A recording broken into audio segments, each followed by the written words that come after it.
누군가는 더 큰 빚덩이를 떠안아줘야 가능한 재건축. 지금 수십만 가구의 전 재산을 판돈으로 삼아 지금 이 순간에도 돌아가고 있습니다. 이건 마법이 아닙니다. 내가 살던 낡은 집을 부수고 새 아파트를 받으려면 반드시 전제 조건이 하나 붙습니다. 누군가가 내 헌집 값어치보다 훨씬 더 무거운 은행 빚을 짊어지고 분양권을 사줘야만 겨우 성립하는 다단계 구조입니다. 바로 재건축이라는 이름의 폭탄 돌리기죠. 그런데 왜 이 폭탄을 넘겨봐온 사람이 해마다 사라지고 있는 걸까요? 2026년 자물쇠가 걸린 단지만 전국에 수백 곳 한번 발을 들이면 10년 넘게 팔지도 나오지도 못한 채 매달 이자만 갚으며 갇혀야 합니다. 이 구조적 덫의 정체와 빠져나갈 수 있는 유일한 경로, 함께 알아보도록 하겠습니다. 여러분이 지금 살고 계신 아파트 한번 떠올려 보세요. 준공된 지 30년 넘은 단지라면 주변에서 한 번쯤 이런 말 들어보셨을 겁니다. 재건축되면 대박이야. 솔직히 말씀드리겠습니다. 발은 완전히 틀렸습니다. 재건축의 본질은 단순합니다. 낡은 15층짜리를 부수고 30층으로 올려 세대수를 늘린 뒤 새로 생긴 물량을 외부에 비싸게 파는 겁니다. 그 분양 수익으로 기존 조합원의 건축비를 메꾸는 구조죠. 핵심이 뭐냐면 외부에서 비싼 값에 사줄 사람이 반드시 있어야 한다는 전제입니다. 이 전제가 무너지면 게임은 끝납니다. 그런데 지금 이 전제가 흔들리고 있어요. 1990년대에 태어난 인구가 한 해 80만 명이었습니다. 지금 태어나는 아이는 20만 명대로 떨어졌죠. 그 헌집을 부수고 세대를 2배로 늘려봤자 늘어난 물량을 받아줄 다음 세대의 숫자 자체가 절반도 안 된다는 얘기입니다.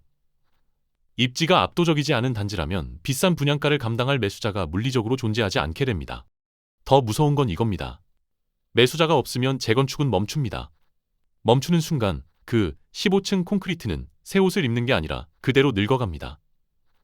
주차장은 좁고 배관은 터지고 엘리베이터는 멈추는데 수선할 돈도 의지도 없는 상태가 됩니다. 부동산 전문가들이 부르는 이름이 있어요. 수직 슬럼화라고 합니다. 높이만 높고 안은 썩어가는 건물이 되는 거죠.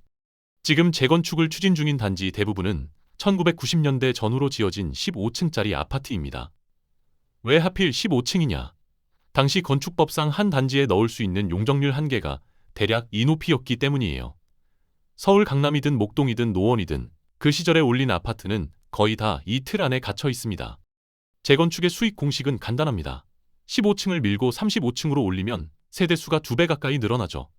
늘어난 세대를 일반 분양으로 외부에 팔아서 공사비를 충당하는 겁니다. 여기서 치명적인 변수가 하나 끼어듭니다.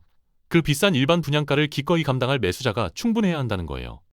숫자로 보면 잔인할 정도로 명확합니다. 이 아파트들이 지어지던 1990년대 초반 출생아 수는 한 해에 대략 80만 명이었어요. 그 세대가 지금 30 중반이 됐고 주택시장의 핵심 수요층이죠. 그런데 2024년 기준 한 해 출생아는 20만 명대로 주저앉았습니다. 다음 세대의 덩어리 자체가 4분의 1로 쪼그라든 겁니다. 이게 뭘 의미하냐면요. 세대를 2배로 늘려놨는데 사줄 사람은 4분의 1밖에 안 남는 구조라는 거예요. 강남 한복판이나 압도적 직주 근접 입지가 아닌 이상 그 분양 물량은 미분양으로 쌓이게 됩니다. 미분양이 쌓이면 조합원 추가 분담금이 눈덩이처럼 불어나고 재건축 자체가 좌초합니다. 그 순간 15층 콘크리트는 재건축 대기 상태로 수선도 못 받은 채 수직으로 늙어갈 뿐입니다. 인구가 줄어서 매수자가 사라지는 것도 문제지만 더 속이 뒤틀리는 건 이 판에서 확실하게 돈 버는 놈들이 따로 있다는 사실입니다. 멀쩡히 잘 살고 있는 집을 부수자고 할 때 가장 먼저 배가 불러오는 쪽이 어디일까요? 건설사와 은행입니다. 건설사부터 볼게요. 요즘 재건축 공사비가 평당 800만 원에서 1000만 원 선까지 치솟았습니다. 자재값이 올랐다, 인건비가 올랐다 이유는 그럴듯합니다. 그런데 묘한 점이 하나 있어요. 공사비 산정 기준이 투명하게 공개된 적이 거의 없다는 겁니다. 조합 측에서 검증할 역량도 의지도 부족한 경우가 대부분이고 결국 건설사가 부르는 값이 곧 시장가가 되는 구조입니다. 은행은 더 기막힙니다. 재건축이 시작되면 조합원들은 공사 기간 동안 다른 곳에 살아야 하니까 이주비 대출을 받습니다. 짧으면 3, 4년 길면 7, 8년 걸리는 공사 기간 내내 이자가 쌓이죠. 은행 입장에서는 담보가 확실한 부동산에 장기간 이자 수익이 보장되는 황금 상품인 셈이에요. 정리하면 이렇습니다. 건설사는 공사비로 먹고 은행은 이자로 먹고 그 돈은 전부 조합원 주머니에서 나옵니다. 공사가 지연될수록 은행은 더 벌고 건설사는 추가 공사비를 청구할 빌미가 생깁니다. 리스크는 온전히 원주민이 떠안는데 수익은 중간에서 빠져나가는 겁니다. 제가 이걸 다단계라고 부르는 이유가 여기 있어요. 맨 아래에서 돈을 대는 사람만 손해보는 구조. 어디서 많이 보지 않았습니까? 그래도 버티다 못 견디겠으면 팔고 나가면 되지 않냐고요. 이 생각이 가장 위험합니다. 투기 과열 지구로 지정된 지역에서 재건축 조합이 설립되는 순간 여러분의 아파트에는 세 겹의 자물쇠가 채워집니다. 두 번째는 현금 청산이라는 공포입니다. 만약 규제를 피해 편법으로 조합원 지위를 양도하거나 양수한 사실이 적발되면 어떻게 될까요? 조합에서 그 사람의 조합원 자격을 박탈하고 감정평가액 기준으로 현금을 쥐어주며 내보냅니다. 감정평가액이라는 게 시세보다 훨씬 낮게 잡히는 경우가 태반이에요. 결국 시세 대비 헐값에 쫓겨나는 셈입니다. 세 번째 자물쇠가 진짜 잔인합니다. 일본의 경우를 잠깐 빌려오면 버블 붕괴 이후 도쿄 외곽의 노후 단지들이 재건축도 매매도 못한 채 20-30년 방치된 사례가 적지 않습니다. 규제가 출구를 막으면 시장이 알아서 풀어주지 않는다는 걸 보여주는 거죠. 투기과열지구 해제가 언제 될지 아무도 모릅니다. 그때까지 여러분의 자산은 얼어붙은 채로 시간만 흐릅니다. 자물쇠가 세 겹이면 예외 조항이라도 있지 않겠느냐고 생각하실 수 있어요. 맞습니다. 예외는 있습니다. 해당 주택을 10년 이상 보유하고 5년 이상 실거주한 경우에는 양도가 가능합니다. 그런데 이 조건을 충족하는 사람이 재건축 단지에 얼마나 될까요? 30, 40대에 대출 끌어서 들어간 분들, 대부분은 보유기간이 10년이 안 됩니다. 설령 운 좋게 조건을 맞춰서 매물을 내놓는다고 해도 사는 쪽에 문제가 남아 있어요. 투기 과열지구에서 재건축 아파트를 매수하는 사람에게는 재당첨 제한이 5년간 걸립니다. 다른 청약 기회를 5년 동안 포기해야 한다는 거죠. 거기에 주택담보대출 비율 규제가 엄격하게 적용되니까 대출도 제대로 안 나옵니다. 살 능력이 있어도 사겠다고 손드는 사람이 극소수로 줄어드는 겁니다. 결국 뭐가 되냐면요. 팔려는 사람은 조건이 안 맞아 못 팔고 사려는 사람은 규제에 막혀 못 삽니다. 양쪽 다 꽉 막힌 상태에서 시간만 흘러가는 거예요. 그 시간 동안 조합원은 매달 이주비 대출 이자를 꼬박꼬박 갚아야 하고 추가 분담금 고지서가 날아올 수도 있습니다. 월급의 절반 이상이 이자로 빠져나가는 생활을 30, 40대의 가장 왕성한 시기에 7, 8년씩 버텨야 한다는 겁니다. 이건 투자가 아닙니다. 인생의 황금기를 은행 이자에 갈아넣는 족쇄입니다. 여기까지 듣고 나면 재건축은 절대 건드리면 안 되는 건가 싶으실 겁니다. 결론부터 말씀드리면 아닙니다. 덫이 있으면 덫을 피해가는 길도 있습니다. 진짜 똑똑한 사람들은 규제의 빈틈을 이미 활용하고 있어요. 첫 번째 전략은 시간차 공격입니다. 투기 과열 지구라 하더라도 2018년 1월 25일 이전에 최초 사업 시행 인가를 신청한 구역은 조합원 지위 양도 금지 규제가 적용되지 않습니다. 날짜가 중요합니다. 2018년 1월 25일이에요. 이 기준일 이전에 인가를 신청한 곳이라면 지금도 전매가 가능하다는 뜻입니다. 대표적인 곳이 서울 노량진 뉴타운이나 부가현 뉴타운 같은 구역이에요. 이런 곳은 이미 사업 진행이 상당히 이루어져 있으면서도 규제의 그물에 걸리지 않는 물건이 남아 있습니다. 물론 아무 물건이나 사면 안 됩니다. 반드시 관리처분인가 이전 단계의 매물을 잡아야 합니다. 관리처분인가라는 게 뭐냐면 재건축 절차에서 각 조합원이 받을 새 아파트의 면적과 추가 분담금이 확정되는 단계입니다.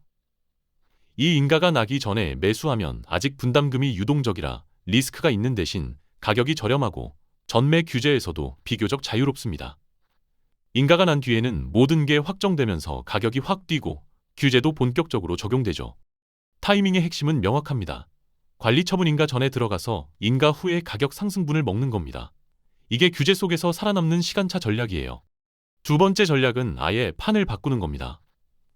재건축 지역에서 가장 잔인한 족쇄가 뭐라고 했죠? 실거주 의무입니다. 토지 거래 허가 구역으로 묶인 아파트를 매수하면 계약 즉시 들어가서 살아야 합니다. 업계에서 몸테크라고 부르는 거죠. 낡은 아파트에 직접 입주해서 버티는 건데 배관이 터지고 주차 전쟁을 벌이며 수년을 견뎌야 합니다. 그런데 같은 재건축 구역 안에 있어도 아파트가 아닌 빌라나 다세대 같은 비아파트는 토지거래 허가 대상에서 빠지는 경우가 많습니다. 이게 핵심이에요. 비아파트를 매수하면 실거주 의무가 붙지 않으니까 사두고 전세를 놓을 수 있습니다. 내 돈이 묶이지 않으면서 재건축 수혜를 기다리는 포지션이 가능해지는 겁니다. 한 가지 더 있습니다. 재건축이 본격적으로 진행돼서 이주와 철거가 시작되면 실거주 의무가 유예됩니다. 어차피 집을 부수는데 거기 살라고 강제할 수는 없으니까요. 이걸 활용하면 낡은 집에서 몸테크를 하지 않고도 신축 입주까지 버틸 수 있는 경로가 열립니다. 정리하면 이렇습니다. 아파트로 들어가면 족쇄가 채워지고 B아파트로 들어가면 우회로가 열립니다. 같은 구역 같은 재건축인데 진입 형태 하나로 게임의 규칙이 완전히 달라지는 거예요. 이 차이를 아는 사람과 모르는 사람 사이에 자산 격차가 벌어집니다. 여기까지 오신 분들이라면 이제 재건축이라는 단어가 예전처럼 들리지 않을 겁니다.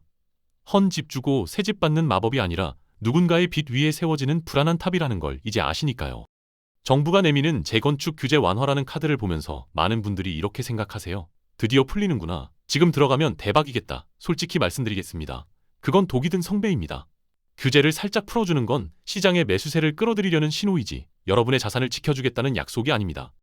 핵심 교훈은 하나입니다. 재건축은 구조를 이해하는 사람에게는 기회가 되고 환상에 취한 사람에게는 10년짜리 족쇄가 됩니다. 지금 당장 해야 할 일은 명확합니다. 자신의 대출 여력을 냉정하게 계산하고 실거주 의무 기간을 버틸 수 있는지 따져보세요. 그리고 오늘 말씀드린 두 가지 우회로를 기억하세요. 관리 처분인가 이전 물건을 선별하거나 B아파트로 진입 형태를 바꾸는 것.